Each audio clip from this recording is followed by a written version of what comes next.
Swastiastu, Namo Buddhaya, salam kebajikan, salam sejahtera bagi kita semua. Sebelum memasuki video, izinkan saya membacakan satu pantun. Pagi cerah burung bernyanyi, terbang tinggi di dahan cemara. Saya Deli Agustini di sini, semoga tugas mendapat nilai A. Jadi di sini saya akan membacakan soal UTS saya beserta jawabannya. Yang pertama ada hakikat keterampilan membaca, tujuan dan aspek membaca. Hakikat keterampilan membaca adalah kemampuan untuk memahami, menafsirkan, dan mengevaluasi informasi dari teks tertulis. Tujuan membaca meliputi memperoleh informasi, meningkatkan pemahaman, mengembangkan keterampilan berpikir kritis, serta menikmati bacaan. Aspek membaca terdiri dari yang pertama membaca mekanis, yaitu pengucapan kata-kata secara lisan. Yang kedua membaca pemahaman, yaitu menangkap makna teks.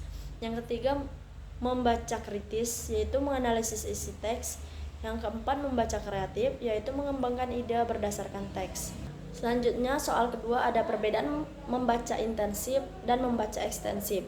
Membaca intensif adalah membaca yang fokus pada pemahaman mendalam terhadap teks tertentu, sering digunakan dalam analisis akademik atau studi mendalam. Sedangkan membaca ekstensif yaitu membaca dengan cakupan luas untuk memperoleh informasi umum seperti membaca koran, novel, atau artikel populer.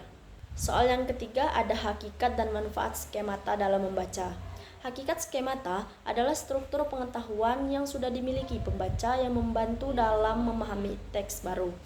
Manfaat skemata bagi pembaca adalah membantu memahami teks lebih cepat dengan menghubungkan informasi baru dengan pengetahuan sebelumnya. Manfaat bagi guru memudahkan dalam mengajarkan pemahaman bacaan dengan mengaitkan materi baru dengan pengalaman siswa. Bagi siswa, membantu dalam mengingat informasi, meningkatkan pemahaman, dan membuat prediksi terhadap isi bacaan. Yang keempat ada hakikat dan jenis membaca pemahaman berdasarkan tingkatnya. Hakikat membaca pemahaman adalah proses menangkap dan menginterpretasikan makna teks sesuai dengan tingkat pemahaman individu. Jenis membaca pemahaman ada 4. Yang pertama pemahaman literal, yaitu memahami informasi secara langsung dari teks. Yang kedua pemahaman inferensial, menarik kesimpulan berdasarkan petunjuk dalam teks. Yang ketiga pemahaman kritis, yaitu menganalisis dan mengevaluasi isi bacaan. Yang keempat pemahaman kreatif, yaitu pemahaman yang mengembangkan gagasan baru berdasarkan teks.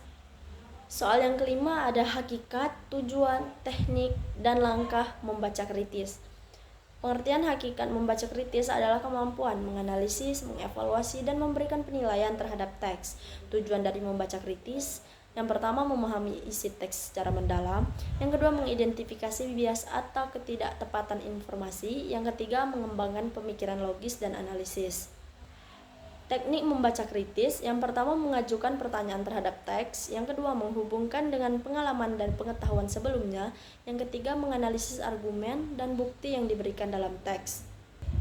Selanjutnya langkah-langkah dalam membaca kritis. Yang pertama membaca teks dengan seksama, yang kedua mengidentifikasi ide utama atau argumen, yang ketiga mengevaluasi kredibilitas sumber, yang keempat menyusun kesimpulan berdasarkan analisis. Soal yang keenam ada perbedaan model membaca bottom up, top down, dan interaktif. Membaca bottom up merupakan proses membaca dimulai dari mengenali huruf dan kata sebelum memahami makna keseluruhan teks. Top down membaca dimulai dari memahami makna umum sebelum menganalisis detail teks. Interaktif adalah kombinasi kedua pendekatan di atas, di mana pembaca menggunakan pengenalan di kata serta pengalaman dan pengetahuan sebelumnya untuk memahami teks. Selanjutnya nomor 7, sintak atau langkah-langkah metode membaca dengan SQ3R, survey, question, read, recite, dan review. Adalah strategi membaca yang bertujuan meningkatkan pemahaman bacaan. Langkah-langkahnya ada 5. Yang pertama survei atau meninjau, melihat sekilas judul, subjudul, dan gambar untuk memahami isi umum teks. Yang kedua ada questions atau bertanya, membuat pertanyaan berdasarkan bagian yang telah ditinjau. Yang ketiga read atau membaca teks secara mendalam untuk menemukan jawaban atas pertanyaan. Yang keempat ada recite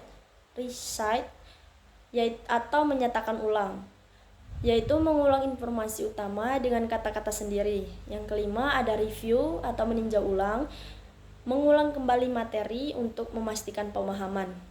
Dan soal yang terakhir adalah perbandingan metode membaca SQ3R, DRTA, quantum reading, dan mind map. SQ3R cocok untuk memahami teks akademik karena memberikan struktur membaca yang sistematis.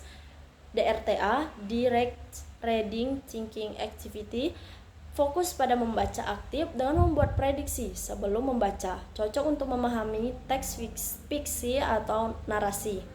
Quantum Reading, teknik membaca cepat dengan mengandalkan pemetaan otak dan pengelolaan informasi, cocok untuk mereka yang ingin meningkatkan kecepatan membaca. Mind map membantu dalam memahami hubungan antar konsep dengan membuat diagram visual, efektif untuk mengorganisir informasi kompleks. Itu saja pembacaan UTS dari saya akhiri. Wabillahi taufiq wal hidayah. Wassalamualaikum warahmatullahi wabarakatuh.